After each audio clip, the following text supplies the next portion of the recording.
আজি খ্ৰিংখ্ৰিং বাইথ পূজা বিশ্বৰ একমাত্ৰ পূজা যি চাৰিমুঠি জীৱ উৰণ বুৰণ গজন আৰু ভ্ৰমণৰ মংগলৰ বাবে কৰা হয়।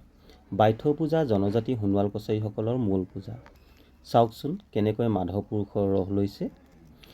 চাৰিদিনীয়াকৈ অনুষ্ঠিত কৰা এই পূজা দেওবাৰে দেও নমোৱা, সোমবাৰে বাইথ পূজা, মঙলবাৰে বিহু নমোৱা, লগ বিহু হাইদংগীত পৰিৱেশন কৰে আৰু বুধবাৰে বাগদেউ পূজা কৰা হয়।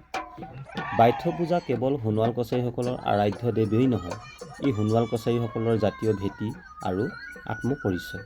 সোণোৱাল কছাৰীসকলৰ কৃষ্টি সংস্কৃতি লোকাচাৰ সামাজিক বান্ধোন বাইথৰ জৰিয়তে সৃষ্টি আৰু সুৰক্ষিত।